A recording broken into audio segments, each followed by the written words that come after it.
Muy buenos días, hermanos. Abran sus Biblias, por favor, en Apocalipsis, capítulo 18, versículo 24. En la mañana de hoy tenemos el gran privilegio de concluir o cerrar o encerrar este capítulo y esta serie de prédicas dedicadas al juicio sobre o contra la Gran Babilonia y la sentencia final que Dios va a impetrar contra ella. El versículo 18, 24 dice, y en ella se halló la sangre de los profetas y de los santos y de todos los que han sido muertos en la tierra. Este versículo a simple vista es muy sencillo, ¿cierto? Es muy corto, es como una evidencia contundente de lo que nosotros ya sabíamos que iba a acontecer, pero vamos a intentar de estudiarlo un poco más en detalle, ¿sí? Cuando nosotros vemos un accidente o cuando hay un crimen, surgen muchas inquietudes con relación al crimen, ¿cierto? Preguntas, por ejemplo, cómo se realizó, quiénes son los culpables, cómo se puede detallar con precisión quiénes fueron los responsables de ese crimen y cómo se les puede aplicar la justicia. Recuerden que uno de los propósitos de Dios, por supuesto en la historia de la redención, pero también de las instituciones, es que haya justicia. Y para que haya justicia se tiene que estudiar con claridad y con precisión quién cometió el crimen o el delito, ¿sí? No simplemente por una suposición o una percepción falsa se pudiera sindicar y condenar a alguien. Eso sería un atropello. Puede que suceda en algunos casos, pero no es lo justo. Lo justo es que si hay un crimen, se estudie la escena del crimen y se identifique o se entienda claramente cuáles fueron los móviles de ese crimen y quiénes fueron los responsables para que ellos sean juzgados. Y de esa manera, al juzgar al culpable, se le da también esperanza a los dolientes de la víctima y se les da consuelo porque se está haciendo justicia. Entonces, en esta mañana vamos a hablar un poco de eso. ¿Cuáles son los elementos o los procedimientos naturales que Dios estableció en justicia para poder identificar quiénes son los culpables? ¿Sí? De esa manera vamos a poder esclarecer un poco la escena del crimen. ¿Sí? Aquí estamos ante un crimen. La Biblia lo relata, ¿cierto? Hay unas evidencias, hay unos indicios, ¿sí? Hay unas pruebas que se están recolectando, pero Dios, que es el juez supremo en su tribunal, nos va a dar el entendimiento claro y el veredicto preciso sobre esta situación. Queridos hermanos, vamos a hablar un poco de una de las ciencias que cada vez toma fuerza en nuestro medio, que tiene que ver con la ciencia forense, ¿cierto? O con la criminalística. La ciencia forense es una de las ciencias que están adscritas al derecho, que ayudan a esclarecer el tema de los crímenes o los delitos y buscan mostrar todas las evidencias, ponerlas en orden, entender la escena del crimen, recolectar las pruebas y pues hacer un juicio mucho más contundente con pruebas reales, ¿sí? Dentro de ellos está la criminalística. ¿Ustedes han escuchado hablar de la criminalística? Es un área del conocimiento que está creciendo cada vez, posiblemente porque también hay cada vez más crímenes y crímenes que a veces pasan impunes.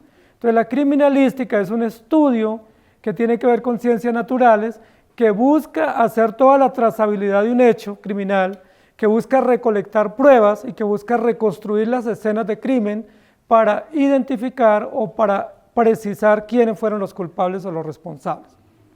Si a alguien le gusta o estudia criminalística va a entender un poco y me va a poder corregir todo lo que yo estoy diciendo, porque ese es un estudio muy interesante, ¿sí? No previene el crimen, porque la criminalística no busca prevenir el crimen, sino que busca entender cómo se realizó el crimen, ¿sí? Cuáles fueron los móviles del crimen, cuáles son las pruebas que se pueden recolectar y cómo poder dictaminar con mayor precisión o en justicia quién fue el autor de ese hecho criminal, ¿sí? Entonces es importante eso, ¿cierto? Es muy importante y hoy vamos a hablar de eso. Por eso el título de nuestra prédica es Testimonio Forense. Es decir, ¿cuál es el testimonio que Dios nos va a dar ante este tribunal para que en términos jurídicos o judiciales se pueda decidir o con precisión quién fue el que mató a estas personas que están siendo buscadas y que están clamando justicia, sus familiares y sus dolientes y que hasta ahora no se ha podido hacer justicia, ¿sí? Dios no simplemente dice, bueno, ustedes son culpables y los manda al juicio, ¿sí? Porque Dios es un juez preciso y exacto, y para que Él pueda decir quién es culpable, aunque Él es sabio y justo, Él nos da las pruebas. Recuerden que todo el capítulo 18 está lleno de pruebas, ¿sí? Hay muchas pruebas en el capítulo 18 que nos muestran como todo un trazo de cómo se ha ido cometiendo los crímenes, pero ahora vamos a la prueba reina, ¿sí?, de los hechos criminales, ¿sí? Y la prueba reina tiene que ver con la sangre de los muertos, que es hallada o que es encontrada en esta investigación. Entonces, permítame decirlo de la siguiente manera. Aquí estamos como en una especie de investigación, ¿cierto? Hay una cantidad de muertos que están surgiendo y se denuncia que hay muertos, hay desaparecidos. Muchas de esas personas han quedado impunes sus crímenes, pero la voz populi es que hay muertos, que hay desaparecidos y se requiere dictaminar o dictar justicia. Dios, que es juez justo, establece una investigación. Y para que esa investigación sea precisa, tiene que haber una recolección de pruebas, una reconstrucción de hechos y una sentencia final sobre los criminales o los culpables. Entonces, Dios nos va a comenzar a mostrar cómo se va a esclarecer este crimen. El versículo 18, o capítulo 18, 24, dice: en ella se halló la sangre de los profetas y de los santos y de todos los que han sido muertos en la tierra. Lo primero que tenemos en este testimonio forense es un indicio. Hay un indicio que nosotros conocemos desde Génesis 4. ¿Cuál es ese indicio? Que están resultando testimonios o advertencias o anuncios de muertos, ¿sí? Que hay personas que están muriendo y que esas personas que están muriendo, pues simplemente alguien se ensaña contra ellos y los mata y deja eso como en el silencio o en la impunidad y no se hace una justicia adecuada. A lo largo de la historia siempre ha habido eso. Recuerden que uno de los temas comunes en las sociedades contemporáneas, especialmente en ciudades grandes, es la desaparición forzosa que llaman, ¿sí?, que es un delito, pero hay altos índices de desaparición. Si ustedes miran en las estadísticas, nuestra ciudad es una ciudad con un alto índice de denuncia por desaparición. Personas se desaparecen todos los días. Creo que en promedio hay unas 2 personas diarias en esta ciudad que se desaparecen. Y uno dice: ¿qué pasó? ¿Dónde están? ¿Sí? ¿Para dónde se desaparecieron? ¿Se fueron para otra ciudad? ¿Se cambiaron de nombre o fue que las mataron? No sabemos, realmente no pudiéramos decir con precisión. Es probable que muchas de esas personas desaparecidas han sido muertas ya, pero los familiares siguen buscándolas, siguen indagando y siguen esperando encontrar por lo menos una respuesta que les dé tranquilidad, bien sea que hayan sido muertos o que los encuentren en algún lugar, porque eso es devastador, tener una persona desaparecida y uno no saber dónde está, ¿sí?, y no saber qué sucedió con esa persona, ¿sí? Yo tengo un colega que el mes pasado se le desapareció un hijo, estaban en un viaje de la universidad y en ese viaje él se desapareció y lleva un mes desaparecido y no saben qué pasó. Y eso es devastador, tan devastador que él ya se cambió de iglesia, se cambió de ciudad, no sabe qué hacer porque está enloquecido, porque su hijo recién egresado de la universidad se desapareció. Eso es terrible, ¿sí? Es muy terrible y la Biblia lo que nos va a decir es: hay un indicio. ¿Cuál es el indicio histórico que se puede demostrar a lo largo de los hechos? Que hay muertos y que han sido desaparecidos y que han sido muertos muchos en la tierra. La mayoría de los que han sido muertos son personas inocentes, según este hecho que la Biblia nos va a narrar. La mayoría de personas que han sido muertos son personas sencillas, son personas que no tenían razón de morir de esa manera tan cruel. Y la mayoría de las personas que han sido muertos eran testigos, es decir, ellos habían sido seleccionados como testigos para hacer unas denuncias y para estar presentes ante unos juicios, pero estos actores adversos o contrarios a estos testigos les han ido dando muerte. ¿Qué ha pasado con todos estos muertos a lo largo de la historia? ¿Qué es lo que nos relata la Biblia? Pues la mayoría de ellos ha pasado, como decimos popularmente, de agache, no se ha juzgado. Han pasado y no se ha juzgado y simplemente los han dado muerte. Entre esos muertos, ¿quiénes están? Muchos santos, dice la Biblia. Ahora, si la Biblia dice aquí en el texto que estamos leyendo, y lo dice también en el versículo 20 del capítulo 18, que eran santos, ¿qué indica? Que eran inocentes. Inocentes frente a delitos penales o a delitos civiles, no inocentes frente a Dios, porque ante Dios todos somos culpables. Pero ante la justicia civil, todos esos santos eran inocentes. La Biblia les da la categoría o el estatus de santos. Si mataron o desaparecieron santos, ¿eso qué significa? Que no fue justa su muerte, porque ellos eran santos, es decir, no se les podía sindicar o comprobar algo real de un delito. Sin embargo, ellos fueron muertos. Entre esos gran grupo de personas que han sido muertos a lo largo de la historia están los santos. ¿Pero quiénes más están? Dice la Biblia, los profetas. Miren lo interesante. No solamente tienen un estatus de santos, sino que tienen un encargo. Y ese encargo, esa misión pública era la de profetizar, o la de proclamar, o la de anunciar. Entonces, ¿a quiénes han matado estos sistemas a lo largo de la historia? A testigos inocentes, con un estatus de santos o de hijos de Dios, pero también han matado a profetas, es decir, a quienes tenían un encargo público de hacer denuncias, ¿sí? De ir a las plazas públicas, de ir a los palacios, de ir a cualquier institución y hacer denuncias proféticas, proclamas, advertencias públicas de lo que estaban haciendo estos sistemas. ¿Y qué hicieron los enemigos de estos profetas?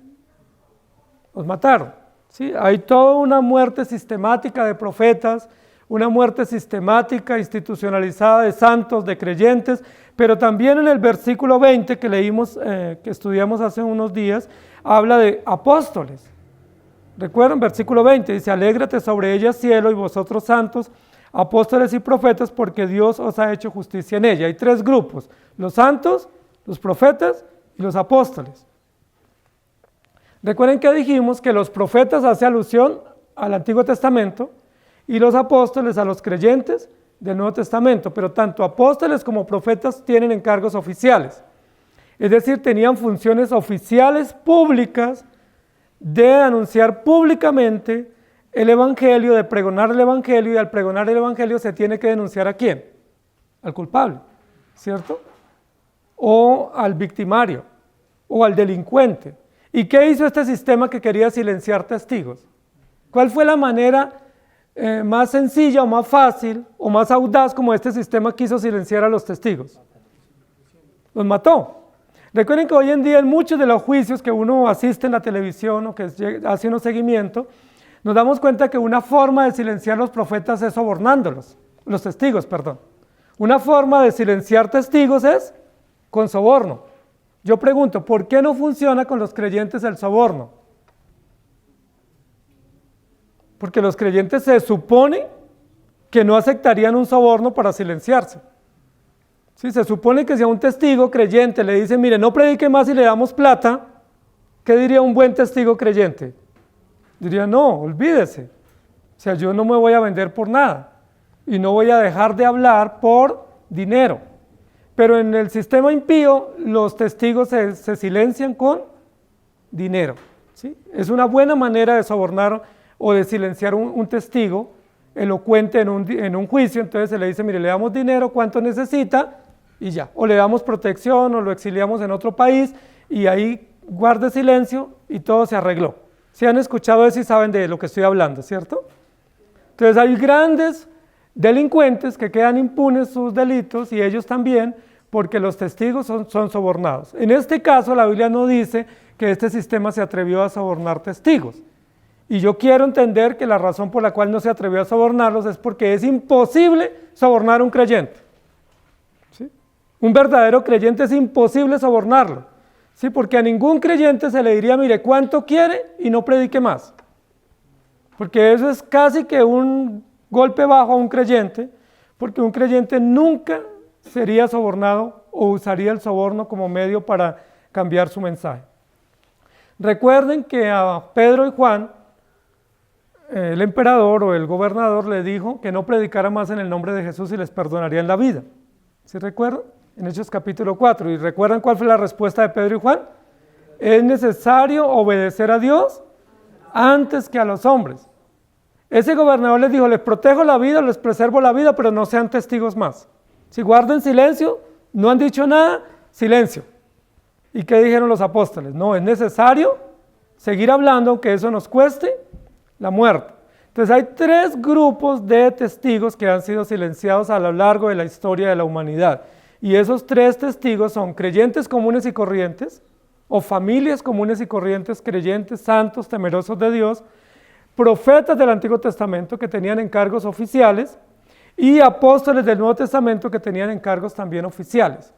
Todos esos tres grupos han sido selectivamente silenciados a lo largo de la historia. Ese es el indicio que tenemos. En una investigación forense lo primero que tenemos que mirar es cuáles son los indicios. ¿Qué indicio tenemos? Muertos, muchos muertos, pero no hay pruebas de por qué los han matado, ni hay prueba de que ellos tengan alguna razón para ser muertos de esa manera. La mayoría de ellos, profetas y apóstoles, fueron muertos de manera muy cruel. Y la mayoría de creyentes de los primeros siglos de esta era fueron muertos de manera muy salvaje. ¿Sí? No simplemente fueron muertos de una manera más tranquila, sino de manera muy criminal, ¿sí? Muy fuerte. Sí, dice la historia bíblica, pero también la historia secular, que muchos de ellos fueron echados a los fosos de los leones, que fueron aserrados, que fueron desmembrados, que fueron puestos en la hoguera, ¿sí? De muchas maneras, fueron decapitados, ¿sí? Algunos los crucificaron, otros los apedrearon, los despeñaron, algunos los desollaron. O sea, era una manera supremamente cruel, salvaje. Y todo eso había pasado sin juicio, sin una sentencia justa para los criminales. Entonces el indicio que nosotros tenemos es que hay muertos en la tierra. La Biblia nos va a describir este hecho en capítulos anteriores que vimos del libro de Apocalipsis, cuando habla de los dos testigos. ¿Recuerdan? Eso ya hace un rato, en el capítulo 11 hablamos de los dos testigos. Y los dos testigos lo que muestra es que hay un encargo de Dios para el pueblo de Dios, y es que haya testigos que pregonen y proclamen el evangelio, pero también que denuncien las injusticias. Los creyentes tenemos esa doble tarea y tenemos que cumplirla toda: anunciar el evangelio y denunciar las injusticias. Tenemos que hacer eso porque esa es la verdadera tarea de un testigo. Esos testigos del capítulo 11, dice la Biblia, que le fue dada una caña para medir y salieron a pregonar el evangelio. ¿Recuerdan qué sucedió con los dos testigos? Los mataron.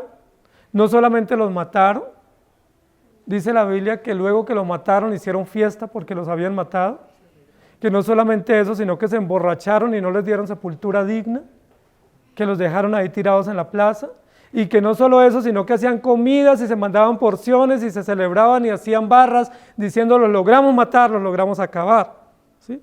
Y que eran dos testigos que eran como dos almendros o dos candeleros, es decir, eran personas dignas de lo que estaban haciendo. Eran personas muy respetables y no había razón para que les mataran de esa manera. No había manera para que les trataran de forma tan inhumana, tan cruel, tan salvaje. ¿Por qué lo hicieron así? Porque ellos eran enemigos de esos testigos y del testimonio que ellos daban, y porque cada vez que estos testigos se paraban o salían o los veían, ellos les denunciaban, no solamente con su mensaje, sino también con sus hechos, denunciaban que ellos eran culpables y por eso no los soportaban. Los mataron. La pregunta es: ¿pudieron silenciar el testimonio de los testigos? No, pero aparentemente sí, pero había un indicio, ¿sí? Aparentemente sí lo habían logrado porque los habían exterminado. Y así selectivamente siguieron matando creyentes a lo largo de la historia y siguen matando hoy, ¿sí? Ustedes saben que aunque a veces decimos que la mayor persecución contra los creyentes es en el lejano oriente o en algunos países del África o del Asia, realmente ustedes saben que está llegando una persecución en Centroamérica y Suramérica. Estamos a las puertas de esa gran persecución contra creyentes. Esta semana en Chile quemaron por lo menos 7 iglesias cristianas, Santiago de Chile, ¿sí? Durante la semana. Entonces uno dice: ¿eso cómo se llama? Persecución. ¿Contra quiénes? Contra el pueblo de Dios, ¿sí? ¿Cómo es posible que un edificio que se dedique al culto, que no causa ninguna molestia a la ciudadanía, sea incendiado por alguien, ¿sí? Y sea destruido? Es como un anuncio, una advertencia pública de ¿qué? ¿Qué mensaje le mandan a la iglesia al quemar un templo? ¿Guardan silencio o vamos contra ustedes? ¿Sí? O se callan o la próxima ya no es al edificio o al auditorio, sino a ustedes, ¿sí? Pero así era básicamente como habían operado a lo largo de la historia. Así lo hicieron con los reyes, con los profetas, con los creyentes a lo largo de la historia, y mataron a los profetas. De todos los profetas que mataron, el mayor profeta que se atrevieron a quitar la vida fue a Jesucristo, ¿cierto? De la misma manera como mataron a los otros profetas, mataron a Jesucristo, y ellos celebraban, ¿sí? Cantaban victoria, diciendo lo logramos destruir. Entonces, ese es el indicio. En una investigación forense, lo primero que se tiene que identificar es un indicio. ¿Qué indicio hay? Hay un indicio, hay una voz en el ambiente, hay un mensaje público y es: están matando personas. Los desaparece y no sabemos por qué, pero necesitamos indagar. Lo segundo que vamos a encontrar aquí en este texto es que se encuentra una prueba. Y aquí vamos a ir al versículo nuevamente, que dice de la siguiente manera: y en ella ¿se halló qué? La sangre. La sangre de los muertos. Suena un poco redundante el texto, ¿cierto? Porque si se encuentra sangre, pues se supone que es de un muerto, ¿sí? Pero pudiera ser sangre en un laboratorio para un estudio. Pudiera ser sangre en unos tubos de ensayo para hacer unos exámenes, ¿sí? A veces uno va y le sacan pruebas de sangre y esa sangre no significa que uno murió, es una muestra, ¿sí? O hay personas que donan sangre, ¿sí? O en los bancos de sangre pues hay mucha sangre, pero no es sangre de muertos, es sangre de gente que ha donado eso para ayudar a salvar vidas, ¿sí? O puede ser sangre de unos heridos. No necesariamente la sangre significa la sangre de un muerto, pero en este caso, sí. Por eso la redundancia. Entonces no hay redundancia realmente, porque aquí dice que la sangre que se encontró o la prueba que se halló es la prueba de que realmente se cometió un acto criminal. No que se hirió, no que se tomó una sangre para prueba, sino que ahí se cometió un crimen. Y es muy importante lo que la Biblia nos va a hablar, porque la sangre en la Biblia juega un gran papel en la historia de la redención, ¿sí? Desde el capítulo 1 de Génesis hasta el final en Apocalipsis, la Biblia nos va a mostrar la importancia de la sangre. Primero, la importancia de la sangre como vida. La sangre es uno de los fluidos que tenemos en nuestro cuerpo más importantes, ¿sí? Es de los fluidos más importantes que nosotros tenemos, ¿sí? Y es uno de los fluidos también o de las pruebas biológicas más importantes en cuanto a una investigación sobre un crimen, ¿sí? Entonces, aquí la Biblia nos va a hablar de la sangre. Todos nosotros tenemos sangre, ¿cierto? Poca o mucha, pero tenemos. Dicen los médicos que más o menos tenemos 4,5 litros, los adultos, de sangre, ¿sí? Y la sangre, que es uno de los fluidos más importantes del cuerpo para la vida, está compuesta en su mayoría de agua. Por lo menos el 90% de la sangre que nosotros tenemos es agua, ¿sí? Y el 9% o 10% restante son unas plaquetas, unos nutrientes y los glóbulos que tenemos, ¿cierto? ¿Para qué sirve la sangre? Pues nosotros diríamos para darnos vida, ¿cierto? Que la sangre es vida, pero la sangre también nos sirve para transportar oxígeno, ¿sí? Es decir, sin sangre nosotros no tenemos oxígeno. Y la sangre también nos sirve para darnos energía. Parte de los componentes de la sangre nos da energía, es decir, nos da fuerza. Por eso tener buena sangre y buena circulación nos permite tener buena energía o buena fortaleza o disposición. Pero la sangre también tiene una cantidad de nutrientes y transporta nutrientes a todo el organismo. Y además de eso, la sangre tiene una capacidad espectacular y es que permite eliminar desechos. Es decir, a través de la sangre se puede eliminar desechos tóxicos o toxinas del cuerpo y la sangre permite identificar qué elementos o qué circunstancias están atacando el cuerpo, el organismo y ponerse en órbita para defenderse, ¿sí? Eso es importante. Por eso cuando nosotros tenemos cualquier tipo de enfermedad o indicio de enfermedad, cuando vamos al médico lo primero que nos toma es una prueba de sangre, porque ahí en la sangre se ve el nivel de sangre, el nivel de coagulación, de nutrientes, de glóbulos blancos, de glóbulos rojos, pero también se ve qué infecciones están atacando el organismo. Es muy importante la sangre en nuestro cuerpo. Nosotros pensaríamos que la sangre va por las venas y por las arterias, pero si ustedes se pinchan con un alfiler la punta del dedito, ¿qué es lo que sale? Sangre, y ahí no tenemos arterias, ¿cierto? Ni tenemos venas. Es decir, la sangre está distribuida por todo nuestro cuerpo, ¿cierto? Es un tejido líquido, ¿sí? Es un tejido líquido que está distribuido por todo nuestro cuerpo y que sirve para darnos vida, para darnos energía, para darle color a la piel, para darle fortaleza, pero también para proteger. Parte del sistema inmunológico es la sangre, y eso es importante, que a veces pensamos que el sistema inmunológico son otros aspectos, pero la sangre hace parte del sistema inmunológico. Y la sangre va al corazón, del corazón a los pulmones, de los pulmones al corazón y luego a todo el cuerpo. Es muy importante el sistema que nosotros tenemos con la sangre. Entonces, ¿la sangre es importante? Por supuesto que sí. Ahora, la sangre es de las pocas partes del cuerpo que no se pueden producir en un laboratorio. Recuerden que hoy en día en los laboratorios se pueden producir tejidos, se puede hacer piel sintética, órganos sintéticos, ¿sí? Hasta huesos sintéticos, ¿sí? O con platinas, pero la sangre no se puede crear. La sangre es propia del organismo y no se puede crear en un laboratorio. Eso es muy importante. Y además de eso, ustedes saben que tenemos varios tipos de sangre, ¿sí? Entonces, ¿por qué es importante la sangre? Primero, porque es un medio que Dios nos dio para que haya vida y para que haya existencia. Pero la sangre, además de la vida, del oxígeno, de la inmunología para el cuerpo, de preservarnos, de darnos nutrientes, ¿para qué más sirve? La sangre en el cuerpo humano, en el organismo humano, sirve también como un elemento de justicia.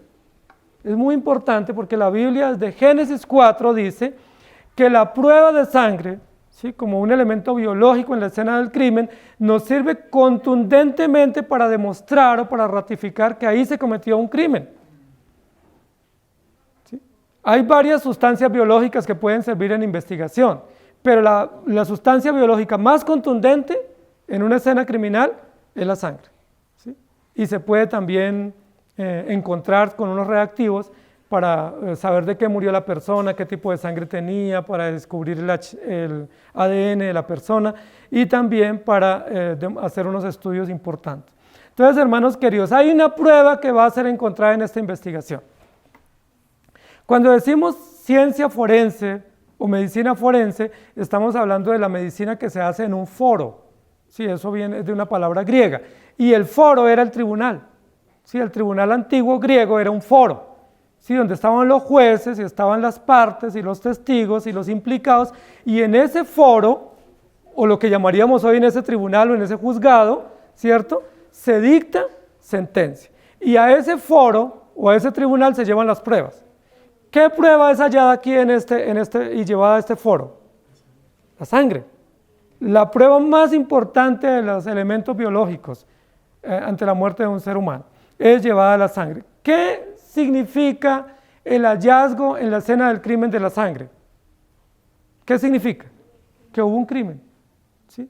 Es decir, que hubo muertos, ¿sí? Y al haber muertos hay un delito, porque tiene que haber un responsable. Hay un mandamiento en la ley de Dios que dice, no matarás. Y es un mandamiento que se repite a lo largo de la Escritura, diciendo y ratificando contundentemente que no es posible, mejor o no está permitido que nosotros matemos, ¿sí? O que tomemos la vida de otro, o que hagamos venganza por nuestros propios medios. Sin embargo, aunque el mandamiento es claro y está desde el principio, desde Génesis 4 también hay muerte. ¿Sí?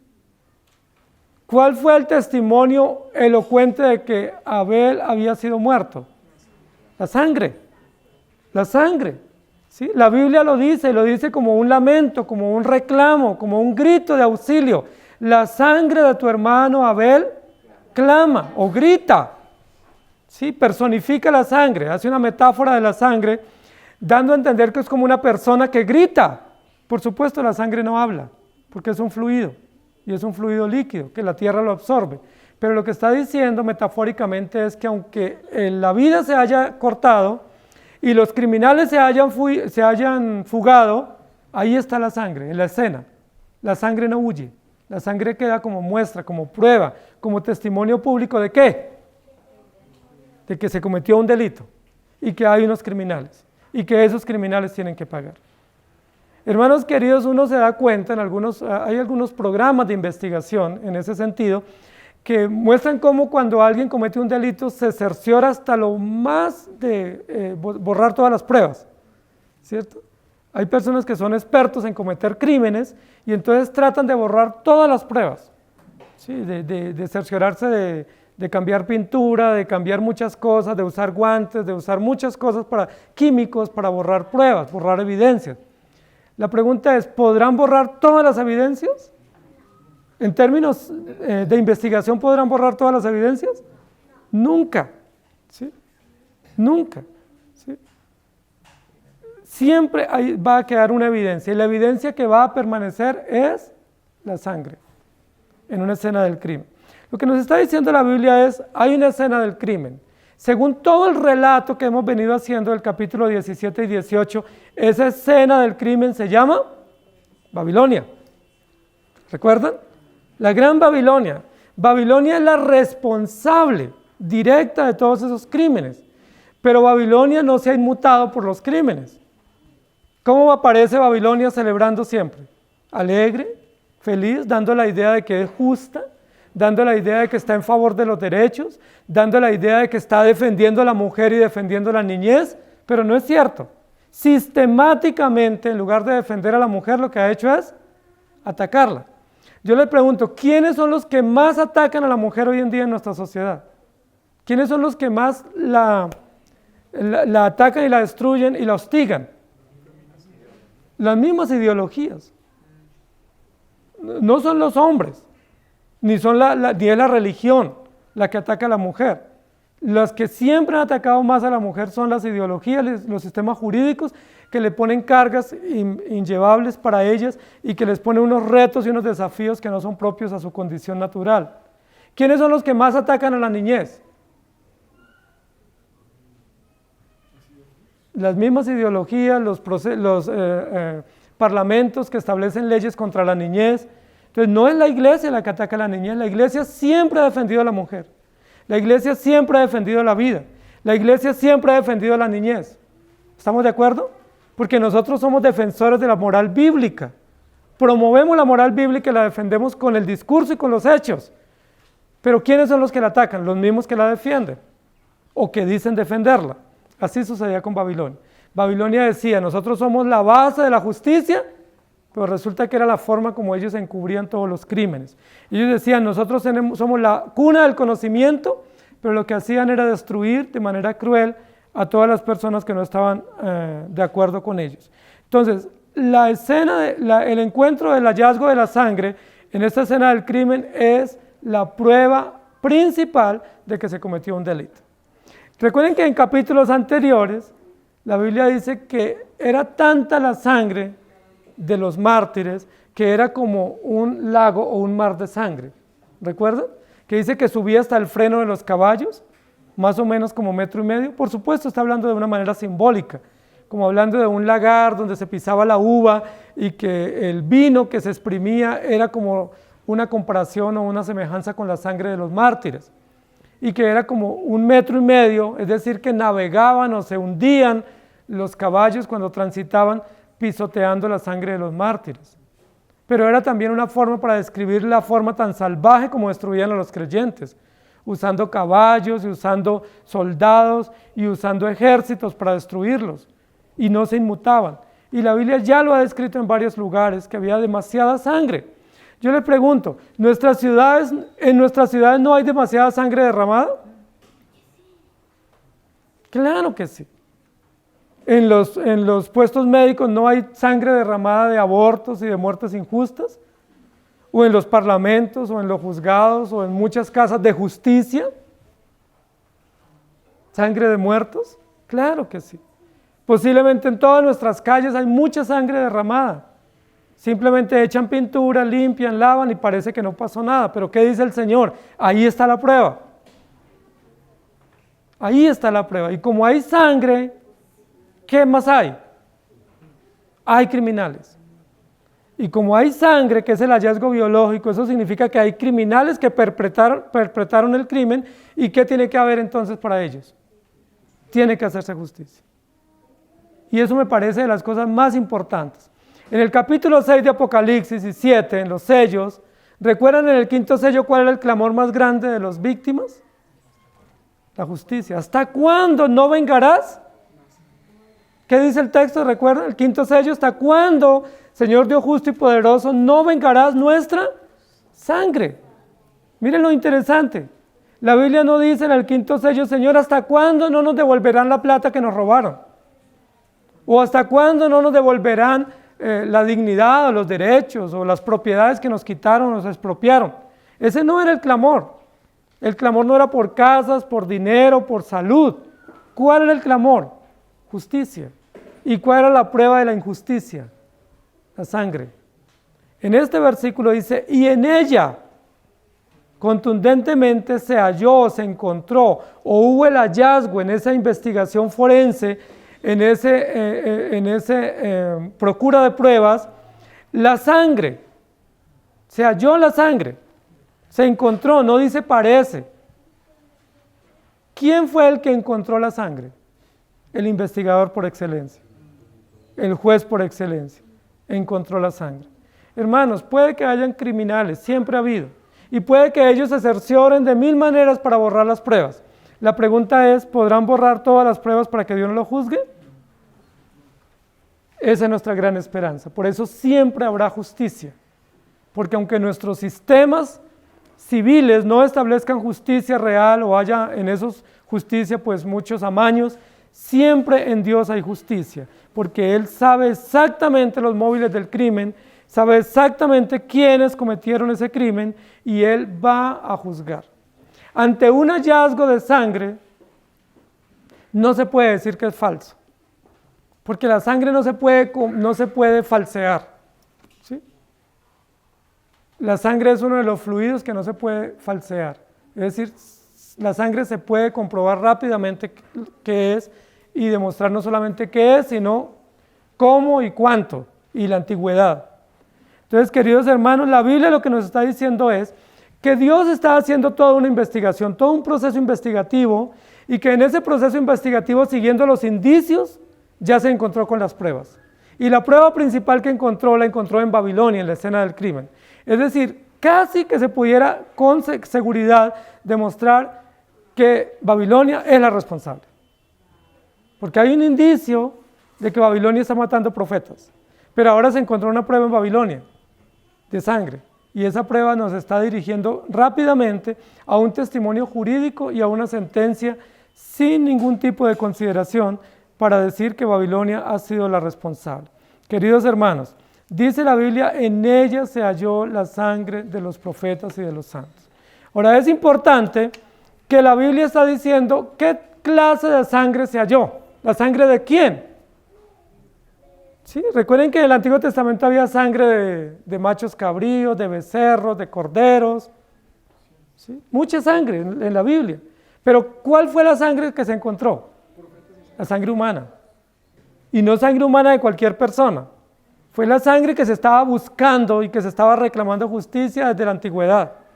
Era la sangre por la cual muchos sufrieron y reclamaron justicia. Fue la sangre por la cual muchos clamaron a lo largo de la historia, Señor, ¿hasta cuándo? Esa sangre se encontró. Esa sangre fue encontrada en el lugar del crimen o en la escena del crimen, y esa sangre es la prueba principal que ellos sí fueron muertos, no fueron desaparecidos, y que esos muertos fueron a mano del sistema babilónico. ¿Recuerdan cuando Jesucristo fue muerto? Cuando uno lee los hechos de la Biblia sobre la muerte de Jesucristo, dice la Biblia que Jesucristo derramó su sangre, que lo hicieron sangrar hasta su última gota y que fue muerto, y que le abrieron el costado y que le clavaron las manos y los pies. Es decir, Jesucristo derramó su sangre. Pero recuerden que algunas tradiciones no bíblicas que buscan negar la muerte de Jesucristo, dicen que Jesucristo no murió. Dicen que Jesucristo se desvaneció, que sufrió un estado de coma, que tuvo como un desvanecimiento, pero que Él no murió. ¿Qué es lo que ellos quieren negar? No solo la muerte de Jesús. ¿Qué más quieren negar? Su responsabilidad, lavarse las manos y negar su responsabilidad en el hecho. Igual sobre la resurrección de Jesús. Dicen que Jesucristo, dicen ellos, ¿no?, que Jesucristo no resucitó. ¿Qué dice la Biblia? Que Él murió y resucitó, pero que Él derramó su sangre. Hay pruebas de sangre en el lugar en el Monte de los Olivos, y hay una prueba de sangre testimoniada con testigos oculares que no solamente les contaron, que no solo visitaron el lugar después, sino que ellos fueron testigos presenciales y vieron la sangre. ¿Recuerdan que la Biblia lo relata? ¿Sí? Dice la Biblia que le pusieron una corona de espinas y que le sangró la sien. ¿Sí? Y la Biblia también dice que le abrieron el costado y que salió sangre. ¿Recuerdan? Con agua. Es un testimonio múltiple y es lo que está diciendo aquí. Esa sangre fue hallada. Los que causaron o perpetraron el crimen, ¿qué dijeron? No, no hubo sangre. Él no murió, se desvaneció. U otros dicen, no, nosotros no lo matamos. ¿Sí? O como dijo Pilatos, yo me lavo las manos y yo no soy responsable. ¿Se acuerdan cuando él dijo, yo no soy responsable de la sangre de ese justo?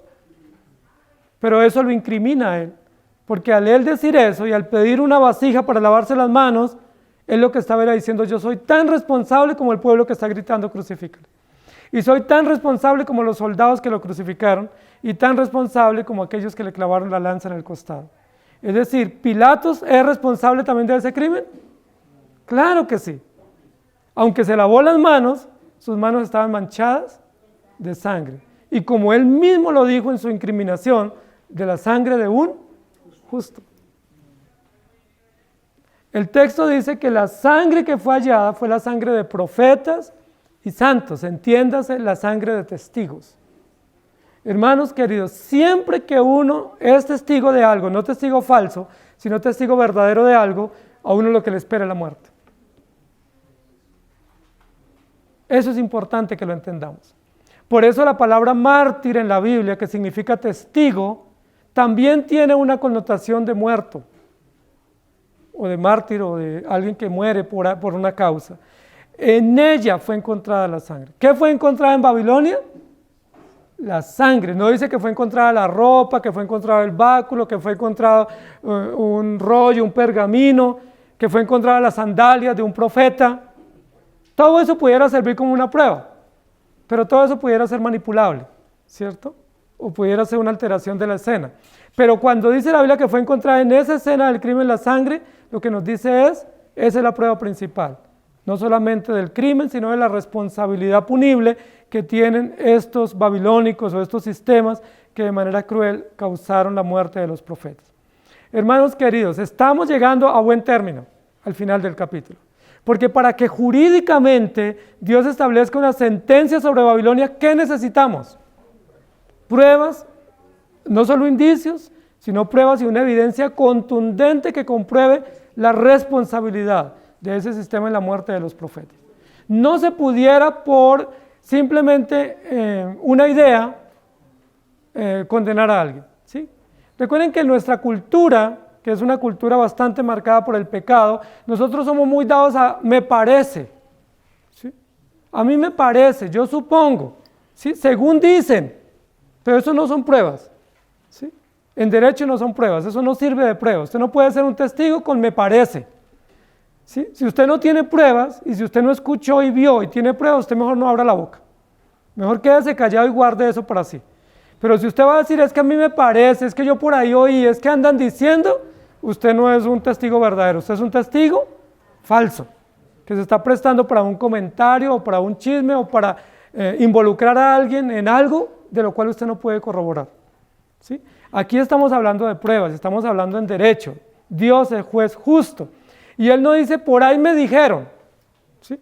O según dicen los cristianos los están matando, ¿sí? O según escucho parece que son los de Babilonia, el sistema babilónico que mata a los profetas. ¿Qué dijo el Señor? No, bueno, se abre una investigación, ¿sí?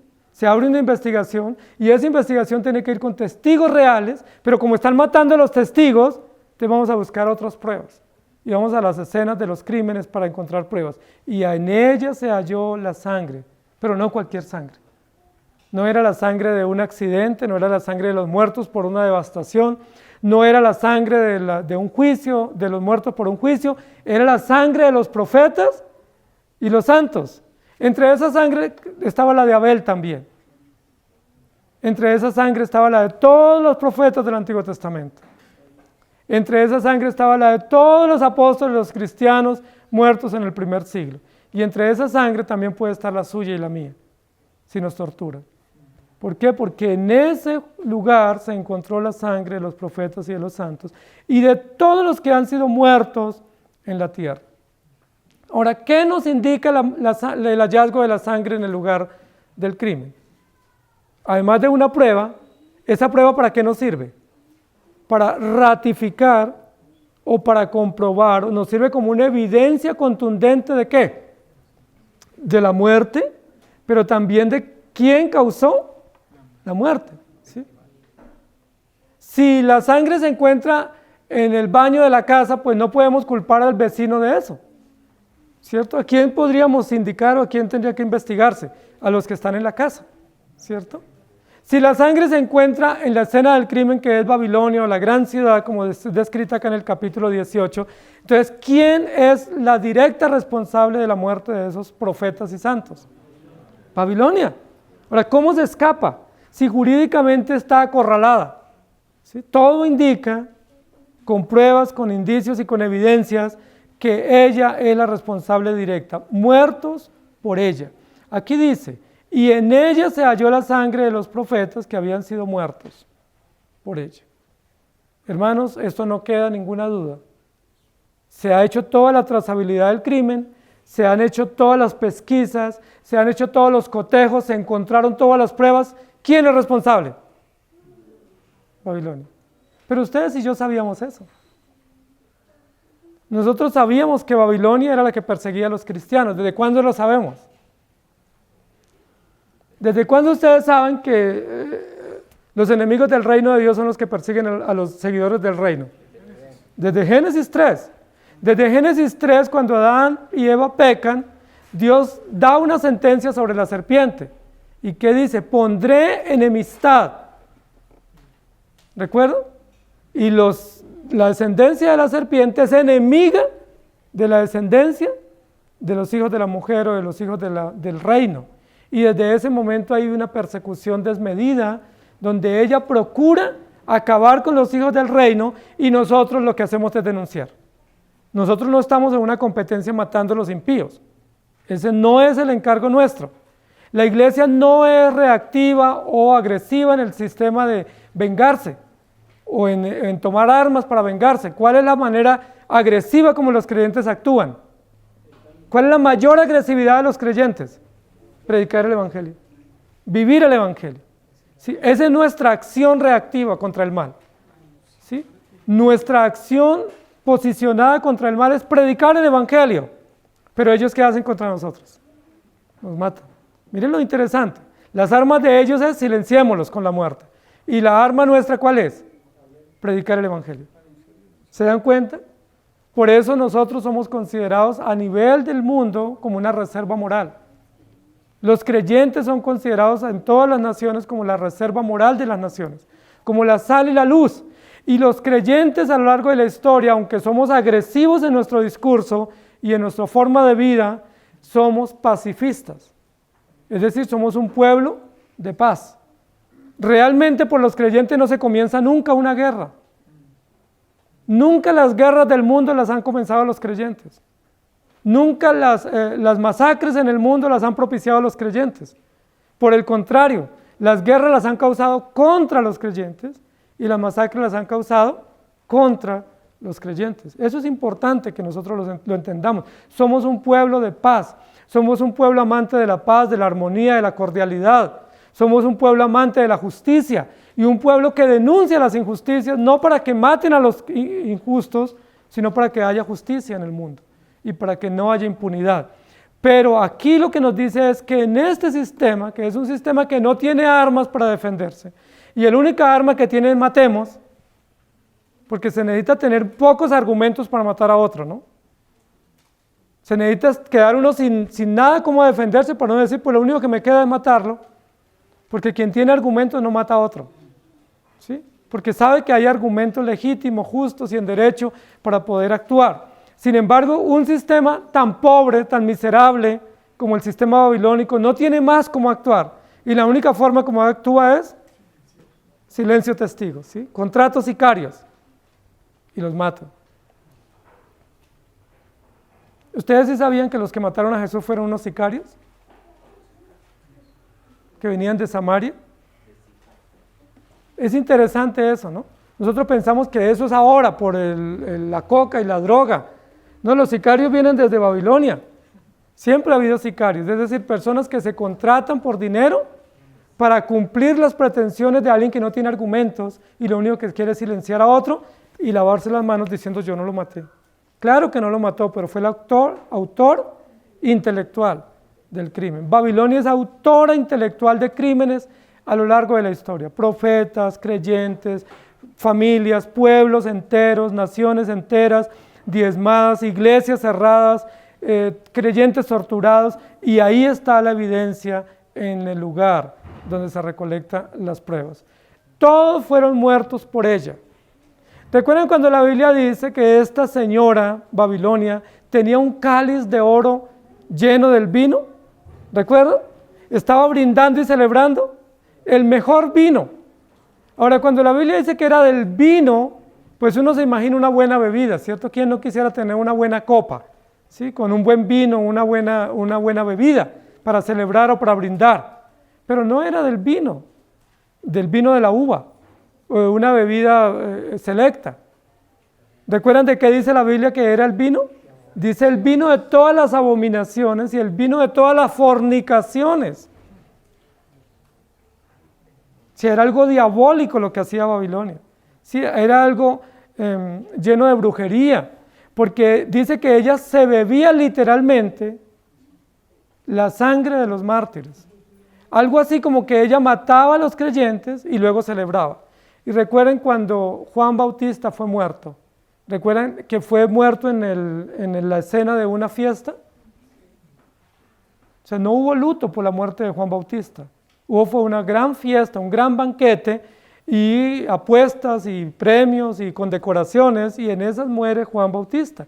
Cuando Jesús muere, dice la Biblia que también hicieron fiesta. ¿Recuerdan cuando Elías murió que también hubo fiesta? Porque Elías era muy ofensivo para el sistema de Acab y de Jezabel. Entonces, ¿qué es lo que nos está diciendo aquí la Biblia? El vino que bebía Babilonia no era un vino añejo, ¿sí? Que cualquiera quisiera tener en su mano para beber. No era un vino de una fiesta para celebrar un triunfo o un logro. ¿Qué era lo que Babilonia celebraba? La muerte de los creyentes. ¿Cómo les parece? Terrible eso, ¿no?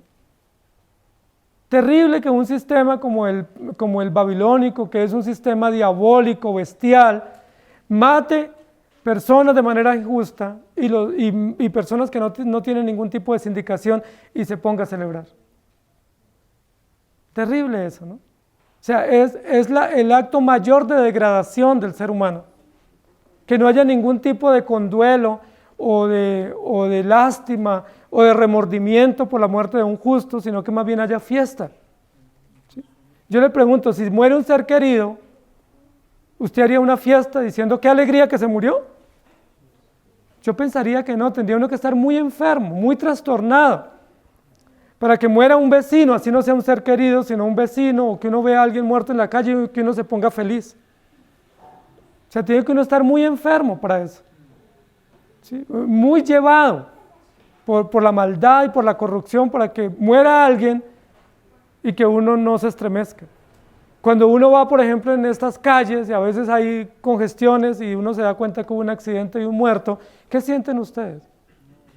Yo me estremezco, yo digo terrible, y queda uno como con una sensación por horas, ¿sí? En su mente, en su conciencia, de que uno acabó de ver una persona que murió, que pudiera ser su familiar, su vecino, su amigo, su hijo, y que quedó ahí diezmado por una situación de violencia o de irresponsabilidad en la vida. Sí, pero yo nunca he visto que alguien se acerque a un féretro o a un muerto en la calle y que se ponga feliz. O sea, yo eso no lo he visto, me parece patético. Pero ¿quién sí lo hace? Babilonia. Babilonia sí lo hace. Babilonia mata a los creyentes y celebra. ¿Sí? Ve que muere un profeta y se pone feliz. Nosotros ni siquiera se nos permite ponernos felices cuando mueren nuestros enemigos. Ni siquiera se nos permite estar agradecidos cuando un enemigo nuestro fracasa o tiene un sufrimiento. La Biblia nos dice, orad por vuestros enemigos. Oren por sus enemigos y si les pueden hacer el bien, háganles el bien, pero por lo menos no les deseen el mal y no se vengan. Pero el sistema bestial, el sistema reptilesco, el sistema dragónico, ¿qué hace con los inocentes? Los mata y celebra. Uno escucha las estadísticas como dice, hemos logrado bajar la natalidad en tantos porcentaje. ¿A costa de qué bajaron la natalidad? ¿Sí? Hemos logrado controlar el embarazo adolescente. Es una de las estadísticas que se le atribuyen a estas gobernaciones últimas que tenemos. Dice, hemos logrado disminuir ostensiblemente el embarazo adolescente. ¿Y cómo lo han logrado disminuir? ¿Con educación, con instrucción del evangelio, con principios o cómo? Pues con aborto, hermanos queridos. Es decir, se manchan las manos de sangre y se levantan a vender sus estadísticas diciendo hemos logrado bajar las tasas de embarazo, hemos logrado bajar las tasas de embarazo no deseado, hemos logrado controlar la natalidad. ¿Y cómo se llama eso? Crimen. Crimen, asesinato, muertes de inocentes, de personas justas que no tienen nada que ver en ese desenfreno. Los muertos no fueron muertos casualmente, no eran visitantes de Babilonia. Recuerden que Babilonia era una ciudad de turismo, una ciudad donde muchos viajaban. Todos estos muertos no eran turistas. ¿Quiénes eran? Profetas. No eran turistas. La mayoría de ellos iban a predicar y a denunciar. Daniel fue uno que fue a denunciar las injusticias, ¿recuerdan? Jonás fue otro, que fue allá a Babilonia, a Nínive, a denunciar las injusticias. Esther y Mardoqueo también. Pero también otros fueron llevados cautivos, como Jeconías y otros más fueron llevados cautivos para ser muertos allá y torturados. Es decir, no fueron muertos allá porque eran turistas o viajeros ocasionales, fueron muertos porque ella los llevó y los acribilló. Entonces fueron muertos realmente por Babilonia. Hermanos queridos, nosotros tenemos una sociedad plagada de crímenes. Plagada de crímenes. Recuerden que según estadísticas, hasta el año pasado en Estados Unidos se habían perpetrado 60 millones de abortos. Legalizados, fuera de los ilegales. Legalizados. ¿Cómo se llama eso? Modernidad, avance, control de natalidad, derechos humanos. ¿Cómo se llama eso bíblicamente? Asesinato, injusticia, la sangre de inocentes. Clama a mí desde la tierra. ¿Y qué tiene que seguir haciendo la iglesia mientras camina por ahora? Mientras sigue peregrinaje, denunciando que hay injusticias en esta sociedad. Que hay injusticia, que la mayoría de los gobernantes que llegan a los cargos públicos llegan con la bandera de los derechos humanos y llegan con la bandera de la defensa de la mujer y de la niñez, pero no es cierto. Ellos son los principales abanderados de las ideologías criminales y la iglesia tiene que oponerse a eso. La iglesia no se opone saliendo a las calles y quemando llantas y rompiendo vidrios. La iglesia se opone viviendo el evangelio y predicándolo. ¿Estamos de acuerdo? ¿Cuáles son las armas que usted y yo tenemos? Una espada de doble filo para denunciar y denunciar. El testimonio forense es que al final del día se encontrará la muestra de esos crímenes. Pero la Biblia nos da una esperanza muy grande. Recuerden el quinto sello, Señor, ¿hasta cuándo? Pero aquí nos está llegando el final de la investigación y se encontró la responsable de esos crímenes. Es decir, hasta que Dios establezca justicia y las pruebas nos dirijan contundentemente a esclarecer los hechos y sabemos que Babilonia es la responsable directa. En tal sentido, los creyentes, ¿qué hacen? Cuando se hace justicia y se encuentran los responsables, ¿qué sucede con los creyentes? Corroboran la esperanza, ¿cierto? Se ratifica el juez justo y ellos pueden tener la certeza de que han hecho las cosas bien, porque como testigos no se han vendido al mejor postor, sino que han dado la vida por causa del evangelio y por lo tanto los creyentes celebran. Miren que este versículo está junto al siguiente del capítulo 19 y el capítulo 19 nos abre las puertas para la entrada triunfal a las bodas del Cordero. Es decir, mientras Babilonia es juzgada por matar injustamente a los creyentes no están muertos, físicamente están muertos, pero espiritualmente ¿cómo están? Vivos. ¿Sí? Una vez dije que estaban matando a los muertos vivos y alguien me dijo que me había equivocado. Pero es que realmente estos muertos están vivos. Estos muertos no están muertos, biológicamente sí, físicamente sí, pero en términos espirituales, en términos morales, en términos del diseño del reino, ¿cómo están estos muertos? Vivos. Están vivos, tanto así que las obras con ellos continúan, tanto así que son testigos, siguen siendo testigos. Aún su sangre atestigua, aún el clamor, aún los hechos y las obras de ellos atestiguan que fueron muertos por el gran dragón, pero que ellos están a salvo. Qué cosa tan extraordinaria. Cuando la Biblia nos dice que en la escena del crimen se encuentra sangre, yo me remito al quinto sello, que había sangre bajo el altar. ¿Se acuerdan? Y la sangre bajo el altar no era la sangre de los becerros, sino que era la sangre de los mártires cristianos que estaban bajo el altar, dentro del templo, dentro del santuario, adorando a Dios y clamando justicia. Hermanos queridos, aunque nosotros seamos muertos injustamente, dice la Biblia, nuestras obras continúan y ustedes y yo no estamos muertos. Recuerden que hay un texto en la Escritura del Nuevo Testamento donde dice que los muertos en el Señor están vivos en Cristo. Es decir, nos aprestamos para la entrada triunfal a las bodas del Cordero. Pero para que tengamos esperanza, en este capítulo, ¿dónde estaban los creyentes? ¿Recuerdan? Sobre el mar de vidrio. ¿Dónde estaban ellos observando? Había una galería, ¿cierto? Dividida por un mar, por un vidrio, por un cristal translúcido, a través del cual los creyentes observaban que Dios estaba haciendo justicia. Hermanos, no nos venguemos por nuestros propios medios. Dios es juez justo. Ustedes y yo ya somos más que vencedores. Aquí estamos cantando victoria y viene el capítulo 19 y el capítulo 19 comienza con aleluyas, aleluyas, las salvaciones de nuestro Dios.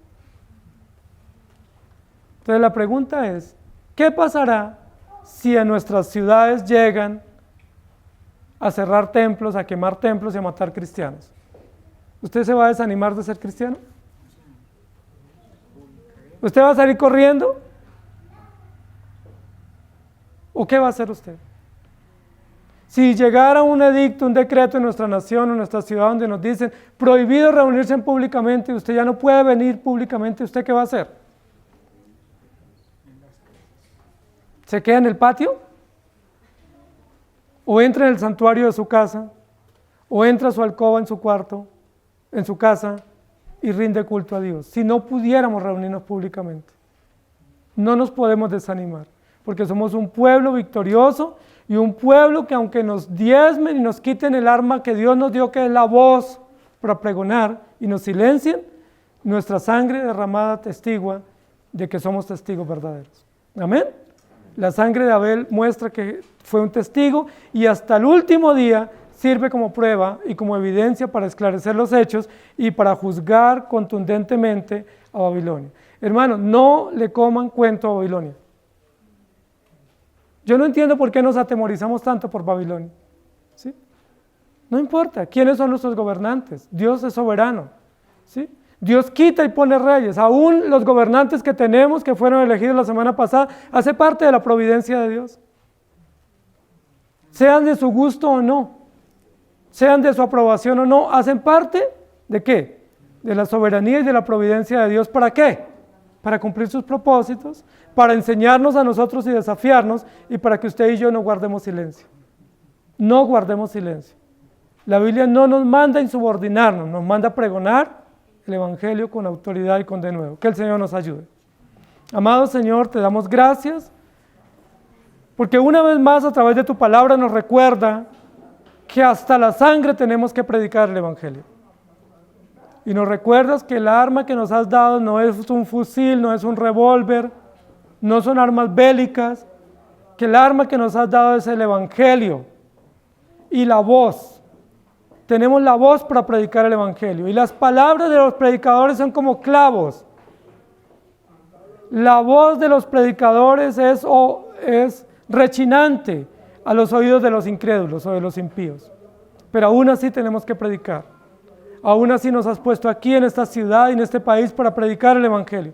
Estamos en el lugar apropiado, estamos en el trabajo y en la institución apropiada donde tenemos que predicar el Evangelio. Escuchen o dejen de escuchar. Aún así nos silencian. Y si nos llegan a silenciar, pues eso estaba ya anunciado también y hacía parte del contrato. Y si nos llegan a silenciar, la sangre que derramen nuestra dará testimonio de que morimos por tu causa y que nos unimos a ti muriendo cruelmente, completando las evidencias y los testimonios y las pruebas de los que han de ser muertos injustamente. Oramos por la iglesia en Chile que en este momento está pasando pruebas, para que tú confortes a estos hermanos y a estas iglesias y que no se desanimen y que sean sabios, pero también vigorosos y valientes en el pregón del Evangelio y que nada ni nadie los detenga. Y si mañana o pasado mañana en nuestra ciudad y en nuestro país vienen persecuciones selectivas, que ninguno de nosotros nos atemoricemos, sino que veamos cumplimiento de tus profecías y que sigamos adelante, porque tú harás justicia y ya la has hecho a favor nuestro. La justicia a favor nuestro es perdonar nuestros pecados e inscribirnos en el libro de la vida. No importan los sistemas que se levanten, tú estás con nosotros y nosotros seguiremos adelante. En Cristo Jesús. Amén. Que el Señor les bendiga, querida iglesia.